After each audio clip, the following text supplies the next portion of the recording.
प्रिय विद्यार्थियों, नमस्कार। एशियन क्लासेस के YouTube चैनल में आप सभी का स्वागत है। इस चैनल के माध्यम से हम अध्ययन कर रहे हैं कक्षा 12 अर्थशास्त्र विषय।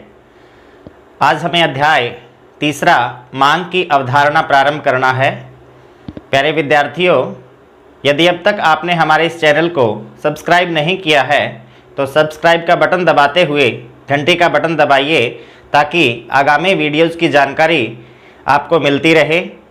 यदि आपको हमारे ये वीडियो लेक्चर पसंद आ रहे हैं तो कृपया लाइक करें, शेयर करें और कमेंट बॉक्स में कमेंट करते हुए हमें ज़रूर बताएं। प्रारंभ करते हैं आज की इस क्लास में मांग की अवधारणा, कंसेप्ट ऑफ डिमांड। सबसे पहले आता है इस अध्याय में मांग की परिभाषा। क्या होती है मांग? किसी निश्चित समय पर किसी निश्चित कीमत पर उपभोक्ता किसी वस्तु की जितनी इकाइयां खरीदने को तैयार होता है उसे हम क्या कहते हैं? मांग। अर्थात किसी निश्चित समय पर और दी गई कीमतों पर किसी उपभोक्ता के द्वारा जितनी इकाइयां खरीदने को उस वस्तु की वो तैयार होता है उसको हम मांग कहते हैं। लेकिन इसके अंदर दो चीज़ें खास तौर से शामिल की जाती है। पहला कि उपभोक्ता की जो डिमांड है या मांग है वो तभी मांग में शामिल की जाएगी जब उसके पास उस वस्तुओं को खरीदने के लिए धन उपलब्ध है, प्लस उसके पास उन वस्तुओं को खरीदने की इच्छा है। यदि उसके पास धन नहीं है, इच्छा है, तो भी उसकी मांग में शामिल नहीं होगी। और यदि उसके पास धन है और उसकी उस वस्तु को खरीदने की इच्छा नहीं है तो भी उसकी मांग में शामिल नहीं होगी। पुनः एक बार कि किसे कहते हैं मांग? किसी एक निश्चित समय पर किसी निश्चित कीमत पर उपभोक्ता किसी वस्तु की जितनी इकाइयां खरीदने को तैयार होता है, खरीदने के लिए वस्तुओं की इच्छा शक्ति भी होनी चाहिए और उसके पास उन वस्तुओं को खरीदने के लिए धन भी उपभोक्ता के पास उपलब्ध होना चाहिए। वो क्या कहलाती है? उस वस्तु की मांग कहलाती है। नेक्स्ट टॉपिक आता है मांग तालिका। किसी वस्तु की कीमत एवं मांग मात्रा में आपसी संबंध दर्शाने वाली तालिका को हम क्या कहते हैं? मांग तालिका या मांग अनुसूची कहते हैं। अर्थात यदि हम किसी वस्तु की कीमत एवं उसकी कीमत के साथ संबंधित मांग मात्रा को एक सारणी के माध्यम से बताते हैं या ऐसी तालिका या सारणी या अनुसूची जो कीमत एवं मांग मात्रा के मध्य संबंध बताती है तो उसे हम क्या कहते हैं? मांग तालिका कहते हैं। उदाहरण के रूप में हम एक मांग तालिका बनाते हैं। प्रिय विद्यार्थियों, ये हमने एक मांग तालिका का उदाहरण लिया है। हमने एक मांग तालिका बनाई है। परिभाषा में हमने पढ़ा कि ऐसी तालिका या अनुसूची जो किसी वस्तु की कीमत एवं उसकी मांग मात्रा के मध्य संबंध बताती है। इस तालिका में हमारे पास पहले कॉलम में उस वस्तु की कीमत दी गई है, दूसरे कॉलम में कीमत के साथ संबंधित मांग मात्रा की इकाइयां दी गई है। यह तालिका हमें संबंध किस प्रकार से बताती है? देखिए, जब प्रारंभ में किसी भी वस्तु की कीमत 10 रुपये है तो उस वस्तु की 10 इकाइयों की मांग मात्रा है। जब कीमत घटकर 8 रुपये हो जाती है तो वस्तु की मांग मात्रा 20 इकाइयां हो जाती है। इसी प्रकार से जब कीमत घटकर 6 रुपये हो जाती है तो वस्तु की मांग मात्रा 30 इकाइयां हो जाती है। कीमत घटकर जब 4 रुपये हो जाती है तो मांग इकाइयां 40 हो जाती है। इसी प्रकार से कीमत घटकर जब 2 रुपये हो जाती है तो मांग मात्रा की इकाइयां कितनी हो जाती है? 50 इकाइयां। अर्थात तालिका देखने पर हमें स्पष्ट होता है कि जैसे जैसे वस्तु की कीमत घट रही है वैसे वैसे उसकी मांगी जाने वाली मात्रा भी क्या हो रही है? बढ़ रही है। अर्थात कीमत एवं मांग मात्रा में कैसा संबंध हुआ? विपरीत संबंध। तो यह तालिका हमें किसी वस्तु की कीमत एवं उसकी मांग मात्रा के मध्य क्या बताती है? संबंध बताती है। तो ऐसी तालिका को हम क्या कहते हैं? मांग तालिका अथवा मांग अनुसूची अथवा मांग सारणी कहते हैं। अब इसी मांग सारणी से या मांग तालिका से हम नेक्स्ट टॉपिक पर चलते हैं जो कि है मांग वक्र। चूंकि ये मांग वक्र सारणी के डाटा से बनाया जाएगा तो क्या है मांग वक्र? इसकी परिभाषा यदि आती है तो हमें क्या लिखना है? ऐसा वक्र जो किसी वस्तु की कीमत एवं उसकी मांग मात्रा के मध्य संबंध बताता है। ये वाई एक्सिस है, इधर एक्स एक्सिस है। वाई एक्सिस पर हमने किसी वस्तु की प्राइस या कीमत ली है, एक्स एक्सिस पर हमें किसी वस्तु की मांग मात्रा या डिमांड को लिया है। ये वक्र हमें इस वस्तु की कीमत एवं मांग मात्रा के मध्य संबंध बताता है। इस अक्ष पर हमने प्रति खाना या प्रति इकाई 2 अंक लिए हैं, 2, 4, 6, 8, 10। इस एक्सिस का पैमाना हमने प्रति खाना 10 इकाइयां लिया है। प्रारंभ में जब वस्तु की कीमत 10 रुपए है तो मांग मात्रा कितनी है? 10 इकाइयां। तो 10 रुपए कीमत पर वस्तु की मांग मात्रा की इकाइयां कितनी है? 10 है। जैसे ही वस्तु की कीमत 8 रुपए हो जाती है उसकी मांग मात्रा की इकाइयां बढ़कर 20 इकाइयां हो जाती है। जैसे ही किसी वस्तु की कीमत 6 रुपए हो जाती है उसकी मांग मात्रा की इकाइयां बढ़कर 30 इकाइयां हो जाती है। जैसे ही किसी वस्तु की कीमत 4 रुपए हो जाती है वैसे ही उसकी इकाइयों की संख्या कितनी हो जाती है? 40। ऐसे ही जब किसी वस्तु की कीमत 2 रुपए हो जाती है तो उसकी मांगी जाने वाली इकाइयों की संख्या कितनी हो जाती है? 50 इकाइयां। अर्थात यह वक्र भी हमें किसी वस्तु की कीमत एवं मांग मात्रा के मध्य क्या बताता है? संबंध बताता है। और हमें देखने से पता चल रहा है कि मांग वक्र कैसा है? ऋणात्मक ढालू है। कैसा है? ऋणात्मक ढालू। ऋणात्मक ढालू से क्या तात्पर्य है कि कीमत एवं मांग मात्रा में विपरीत संबंध है। अर्थात यदि किसी वस्तु की कीमत घटती है तो मांग मात्रा बढ़ेगी और यदि किसी वस्तु की कीमत बढ़ती है तो मांग मात्रा घटेगी। तो दोनों में कैसा संबंध है? विपरीत संबंध है। तो विपरीत संबंध होने के कारण ही हम कहते हैं कि मांग वक्र कैसा होता है? ऋणात्मक ढालू होता है। तो मेरे ख्याल से बच्चों आप समझ गए होंगे कि मांग तालिका ऐसी तालिका जो कीमत एवं मांग मात्रा के मध्य संबंध बताती है और मांग वक्र ऐसा वक्र जो किसी वस्तु की कीमत एवं मांग मात्रा के मध्य संबंध बताता है। ये था मांग तालिका और मांग वक्र। आगे हम चलते हैं इस लेसन में। मांग का नियम क्या है? मांग के नियम का हम अध्ययन करते हैं। मांग के नियम की मान्यताएं क्या है इत्यादि का। चलते हैं प्यारे विद्यार्थियों मांग के नियम पर। क्या कहता है मांग का नियम? अन्य बातें समान रहने पर किसी वस्तु की कीमत एवं मांग मात्रा में विपरीत संबंध पाया जाता है। क्या कहता है मांग का नियम? कि अन्य समस्त बातें यदि समान रहें अर्थात सिर्फ और सिर्फ किसमें परिवर्तन हो? कीमत में परिवर्तन।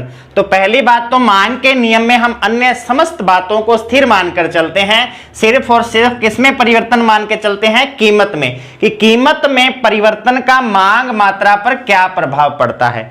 तो क्या प्रभाव पड़ता है? चूंकि विपरीत संबंध है इसलिए कीमत घटने पर मांग मात्रा क्या होगी?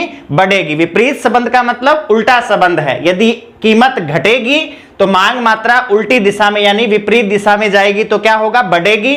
और कीमत यदि बढ़ती है तो मांग मात्रा क्या होगी? घटेगी।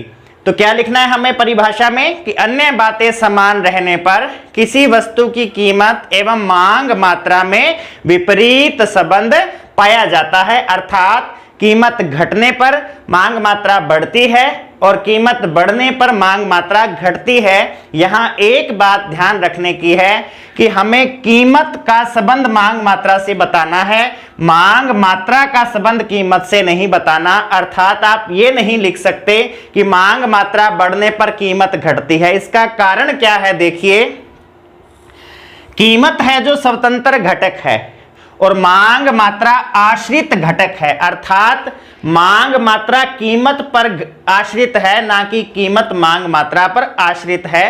तो जो स्वतंत्र घटक होता है उसमें परिवर्तन हो सकता है। स्वतंत्र घटक के कारण आश्रित घटक में परिवर्तन होता है। तो यदि आप इसको उल्टा लिखते हैं तो ये आपका आंसर गलत हो जाएगा।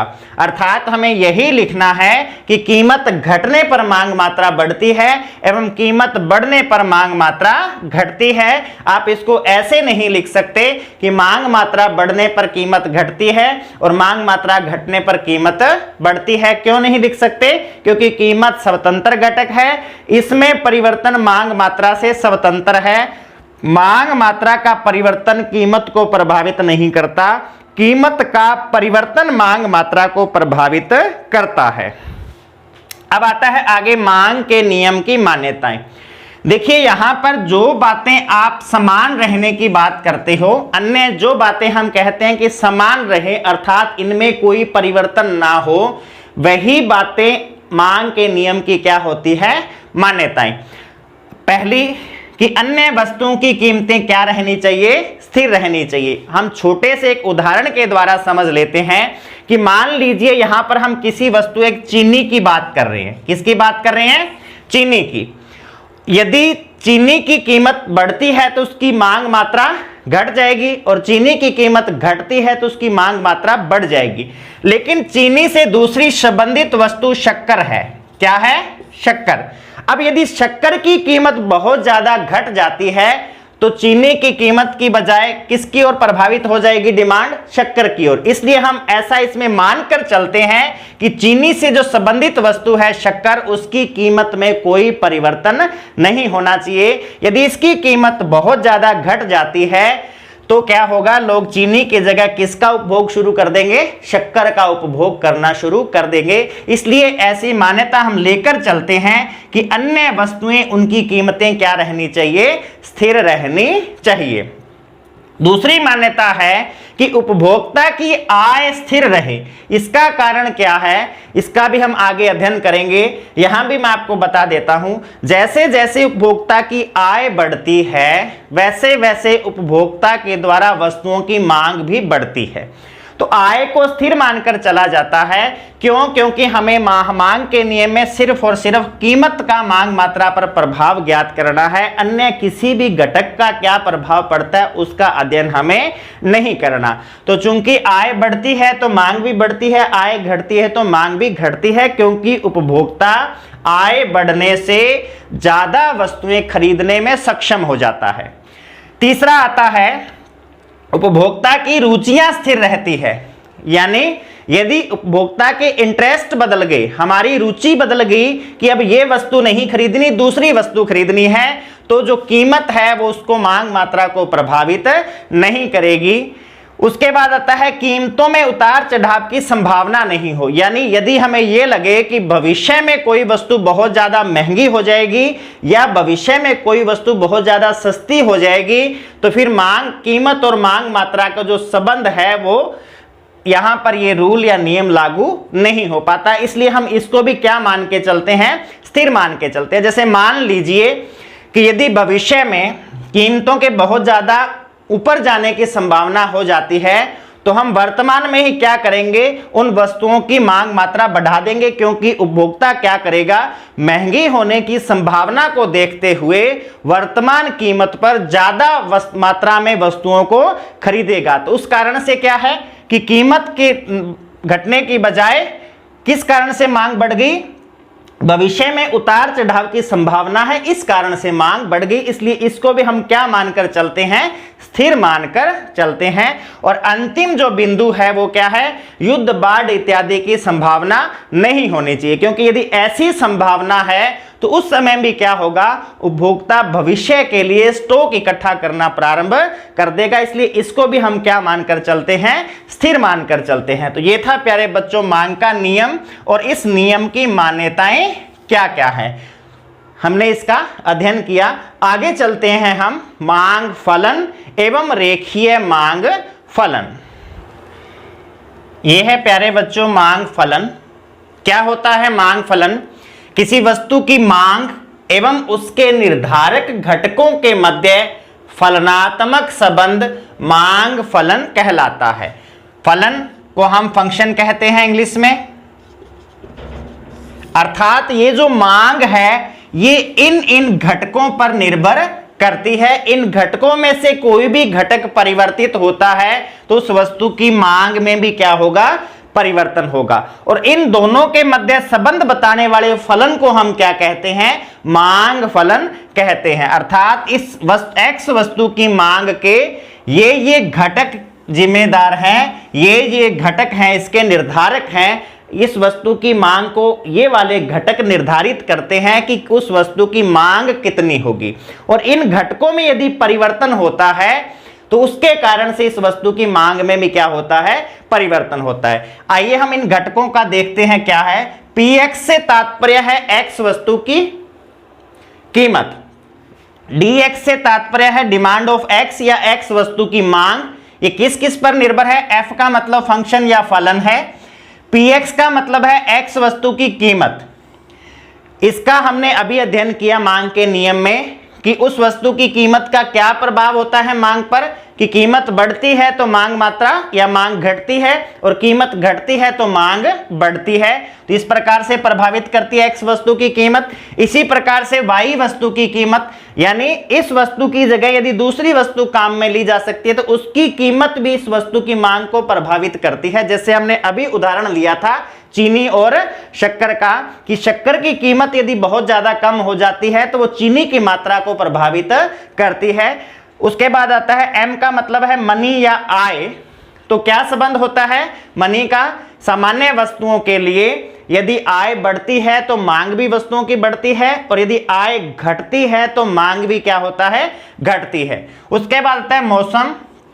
मौसम का मतलब कि भविष्य में किसी वस्तु के उत्पादन या पहुंच की कितनी संभावना है।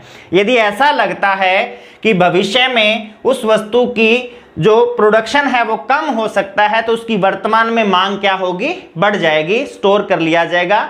उसके बाद आता है रुचियां। यदि किसी वस्तु के प्रति उपभोक्ता की रुचियां पॉजिटिव है, सकारात्मक है, तो उसकी मांग बढ़ जाएगी। और यदि किसी वस्तु के प्रति उपभोक्ता की रुचियां नकारात्मक है तो उस वस्तु की मांग रुचियों के कारण ऋणात्मक रूप से प्रभावित होगी। उसके बाद आती है जनसंख्या। जनसंख्या से तात्पर्य यह है यहाँ पर कि यदि जनसंख्या बढ़ती है तो क्या होगा, मांग बढ़ेगी, और जनसंख्या घटती है तो मांग क्या होगी, घटेगी। ये था मांग फलन। आगे हम अध्ययन करेंगे रेखीय मांग फलन का। आज की क्लास में इतना ही, बाकी टॉपिक हम नेक्स्ट क्लास में अध्ययन करेंगे। धन्यवाद।